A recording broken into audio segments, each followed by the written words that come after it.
आप नेता के घर पर सीबीआई छापे पर सियासत गरम, बीजेपी बोली चंदाखोर पार्टी बन चुकी है आप। दिल्ली में आम आदमी पार्टी के पूर्व विधायक के घर सीबीआई की छापेमारी के बाद सियासी घमासान तेज हो गया है। आपने इसे भाजपा की राजनीतिक साजिश बताया। वहीं भाजपा ने अब करारा पलटवार किया है। दिल्ली भाजपा अध्यक्ष वीरेंद्र सचदेवा ने आप पर जमकर निशाना साधते हुए कहा कि 2027 में गुजरात चुनाव है, लेकिन केजरीवाल की पार्टी अभी से डर गई है। ये पार्टी अपने ही चंदे में हेराफेरी करने वालों से भरी पड़ी है। 2027 में चुनाव होने हैं, लेकिन आम आदमी पार्टी, अरविंद केजरीवाल, उनकी पार्टी का चरित्र समझ लीजिए क्या है। शराब घोटाला और जिस तरह से पैसे का लेन देन उस घोटाले के माध्यम से हुआ, और दुर्गेश पाठक गोवा के प्रभारी थे, और दिल्ली में जो पैसा इकट्ठा किया गया वो गोवा के चुनाव में गया, ये जानकारी सबके पास है। लेकिन ये अरविंद केजरीवाल की पार्टी अपने आप में बड़ी अजीब है। हमने पार्टी के चंदे के चंदा चोर नाम तो सुना था। ये आम आदमी पार्टी तो चंदाखोर पार्टी है। दुर्गेश पाठक ये वो व्यक्ति हैं जिन्होंने अपनी ही पार्टी के चंदे के पैसे को भी चोरी करने का काम किया है।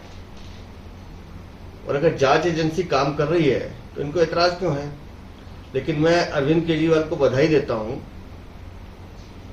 कि 10 तरह की चोरियां, घोटाले इस पार्टी ने किए हैं, लेकिन अपनी ही पार्टी के चंदे को खाने वाले ये चंदाखोर, ये तो लालू यादव से भी ज्यादा भ्रष्ट निकले हैं। और अभी तो ये जांच एजेंसी तो लगातार काम कर रही है। अभी तो मुझे लगता है एक बार पूरी रिपोर्ट आने दीजिए, इसमें कितने लोगों का और पेट भरा गया वो चीज भी सामने आएगी। सर, ये एफसीआरए का क्या मामला है, कुछ इसके बारे में जानकारी है क्या आप लोगों को? देखिए, जो जानकारी आप लोगों के माध्यम से आ रही है कि गोवा चुनाव में जो पैसा लगा था वो दिल्ली की शराब नीति का पैसा था, जिसको पार्टी फंड में यूज किया गया था। और पार्टी फंड का पैसा जहां जैसे भी गया, कुछ रिकवरी वहां हुई भी थी, लेकिन दुर्गेश पाठक ने उस पार्टी के चंदे को हड़पने का काम किया है। तो अब जवाब दुर्गेश पाठक को देना है, जिनकी पार्टी का चंदा, सो कॉल्ड चंदा, दलाली का पैसा, ये उनको जवाब देना है। सर, ये आम आदमी पार्टी के द्वारा ये कहा जाना कि गुजरात का सह प्रभारी बनाया गया है दुर्गेश पाठक को, इसलिए ये कार्रवाई हो रही है, कितना दम लग रहा है इसमें? इस पार्टी में सब अब प्रभारी और सह प्रभारी बचे हैं, अलग अलग राज्यों के, इनके पास और तो कुछ है नहीं।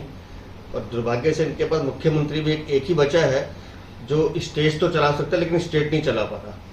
तो इस पार्टी का तो अब देखिए क्या क्या होगा, क्योंकि अब इनको यही काम रह गया है। लेकिन इनकी चोरियां, चाहे दिल्ली हो या पंजाब हो, सब जगह सबको पता है कि ये पार्टी एक तरह से सबसे करप्ट पार्टी है हिंदुस्तान की, जिसको सिर्फ चोरी, कमीशन और रिश्वत ही खाना है। टॉप स्टोरी ब्यूरो के लिए दिल्ली से रवि डालमिया की रिपोर्ट।